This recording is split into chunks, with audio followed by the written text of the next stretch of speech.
You're right. Most of it is Victor's manuscript. And usually history is written in different ways. Sometimes history is written backed by a certain kind of ideology and philosophy. So I kind of, if I like an ideology, if I believe in an ideology, I'll read that author's history. See, the history which is being rewritten right now, is, I don't agree with it. So Can you elaborate on that? let's not elaborate on that.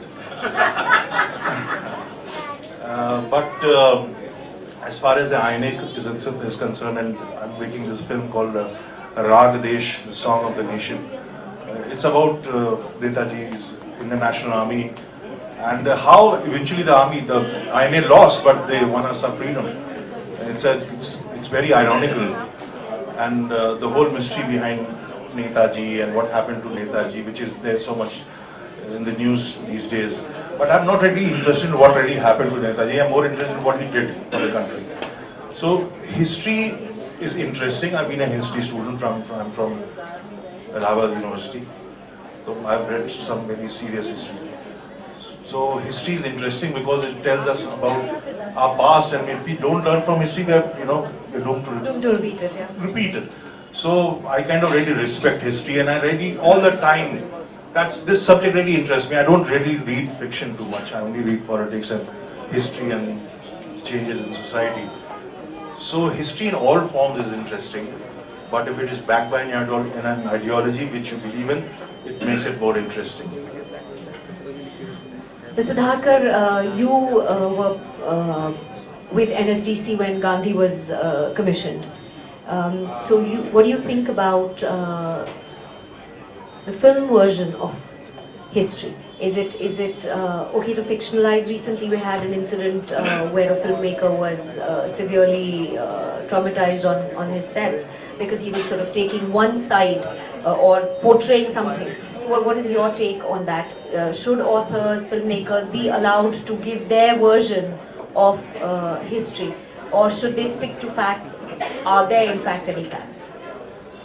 Well, particularly about Gandhi, I think Richard Attenborough approached his subject with great reverence, and that shows through the film.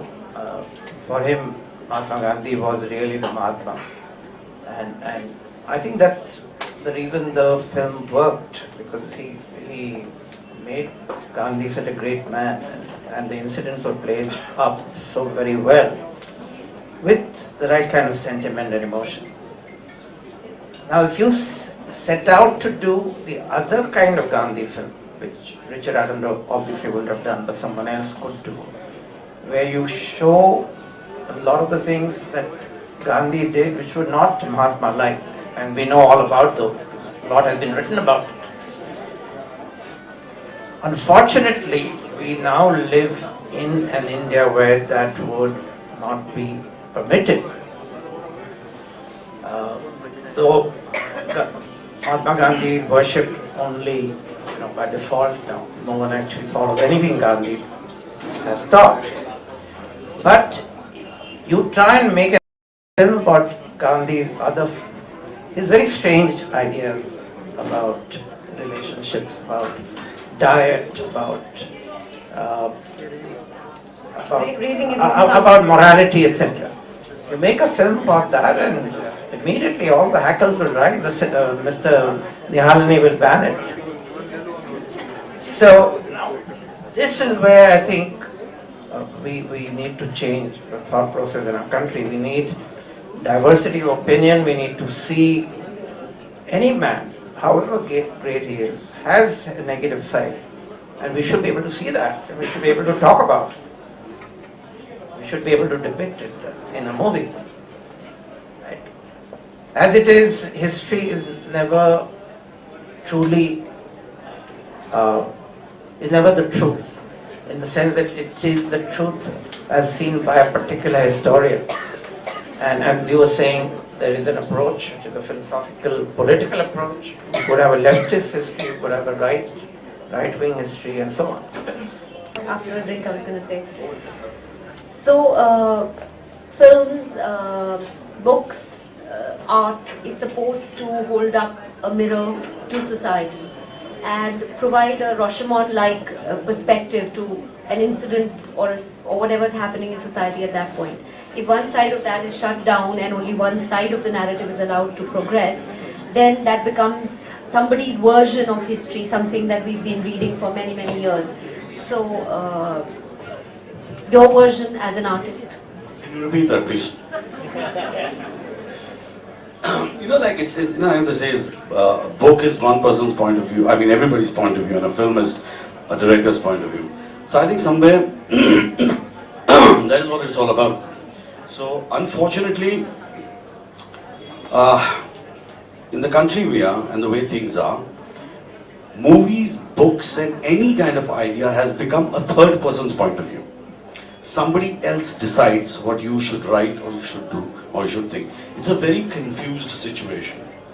One has to work around creativity. So it's very hard to answer a question like that. It's very difficult. See, I'll tell you honestly, we are in a position, we are in time where you have to weigh every word you say. It's a horrible time. It's not good. It's not good. Recently, the Oscars happened, and there was such a huge sort of uprising within the artistic community, whether they were cinematographers, actors, writers. Everyone was up in arms against what's happening with the policies of Trump. And Asghar Farhadi, who won the best foreign film, actually didn't come to the Oscars too.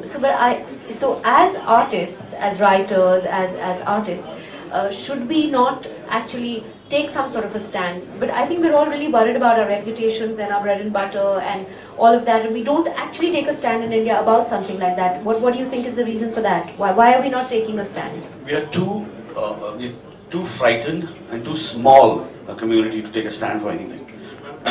We are not built to fight. We are not built to create riots, to throw stones at people. We are not the kind of people who are going to enter a place and create a riot. Therefore, we have to be quiet.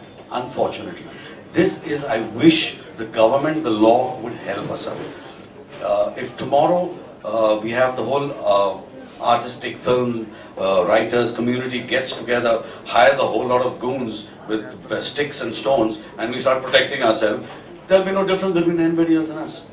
That's the sad part. I wish we had the government who would back us up, because we are not fighters. Why would the government back you to talk against the government? That is a very unrealistic expectation.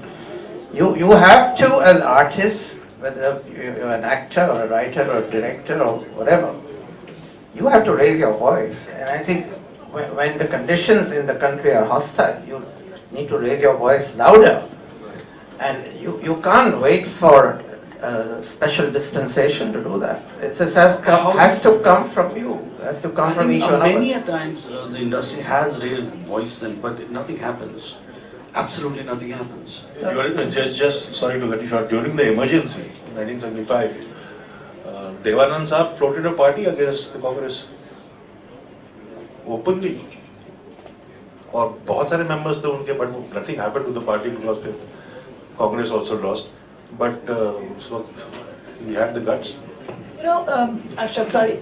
So I think as artists or writers or filmmakers, so we're not trying to start riots.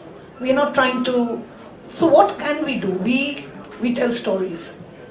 And just yesterday we were talking that actually human civilization started with telling stories.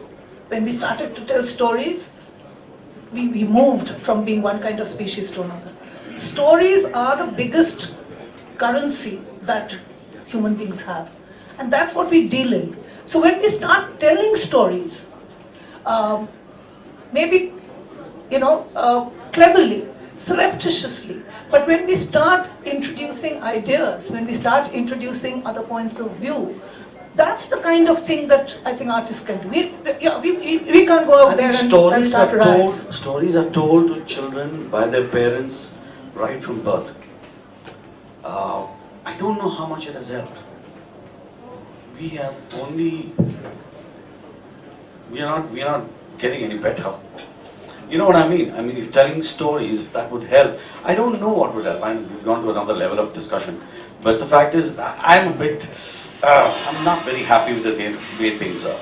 So it hurts me. No, but you know, you're also wrong in expecting immediate results. Immediate results never come. It is attrition. You have to chip away. You have to keep chipping away before.